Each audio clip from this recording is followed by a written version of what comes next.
যেই ছেলেটা দীর্ঘ কতটা বছর প্রশিক্ষণ নিয়ে প্রথম ফাইনাল সে আজকে বিমান চালাতে রওনা করলো, সেও তো জানতো না আজকে আমার আনুষ্ঠানিকভাবে প্রথম শুরু, আজকেই শেষ।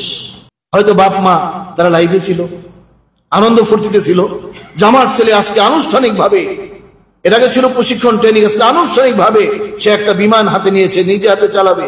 বাপ মার মধ্যে কত গবেষণা, আনন্দ ফুর্তি, হয়তো বা একে অপরকে ফোন দিয়ে জানাজানি করছে আজকে তো অমুকে চালাবে। কিন্তু এই চালান যে তার আখিরাতের দিকে রওনা করছে, এই বিমানটা যে আখিরাতের ঘাটে গিয়া থামবে অল্প সময়ের মধ্যেই, ওই বাপ মা তো জানতো না। কতগুলো কলিজার টুকরা, গোলাপ ফুল সন্তানগুলো চলে গেল, শিশু, সেগুলো আসমানি গজব। আমাদের গুনাহ আছে, কোনো সন্দেহ নেই আমাদের গুনাহের কারণে। আল্লাহ যেন ওদেরকে জান্নাতের আলা মাকাম দান করেন।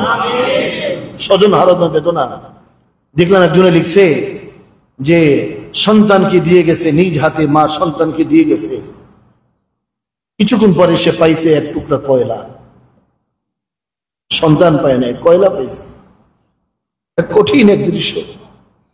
যার যার সন্তান তার কাছে হীরার টুকরা, কালো হোক আর সুন্দর হোক, মোটা হোক আর চেকন হোক, যেই হোক, যার যার সন্তান তার কাছে হীরার টুকরা। একটু চিন্তা করছেন কখনো? ছেলেটাকে, মেয়েটাকে, বাচ্চাটাকে এভাবে হাত ধরে স্কুলে দিয়ে গেল, একটু পর আসলো, কয়লা পাইছে, লাশটাও পায় নাই।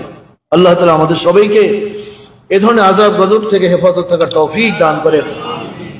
যারা এরকম সন্তান হারিয়েছে, আপনজন হারিয়েছে, আল্লাহ যেন সবাইকে সবর করার তৌফিক দান করেন।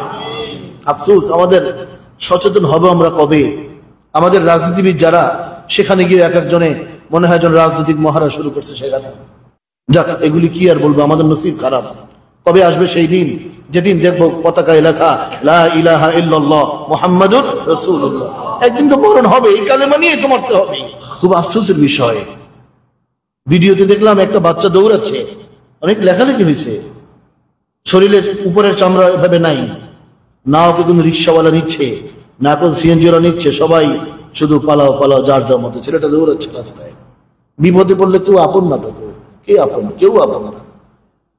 সুখের দিনে অনেক মেহমান খুঁজে পাবেন, সুখের দিনে অনেক আপনজন খুঁজে পাবেন, অনেক দরদি খুঁজে পাবেন। দুঃখের দিনে পাওয়া যাবে না, দুঃখের দিনে পাওয়া যাবে না, দুঃখের দিনে মিলবে না। আল্লাহ, এটা নিয়েও চলছে রাজনীতি, লাশ নিয়ে চলছে রাজনীতি। হসপিটালে রোগীর চিকিৎসা দিবে না, রাজনীতিবিদরা সেলফি তুলবে, ফটো তুলে পত্রিকায় পাঠাবে, অমুক দলের বড় নেতা এত লোক নিয়ে দেখে আসছে। আল্লাহ আল্লাহ আমাদের সবাইকে হেদায়েত দান করুন।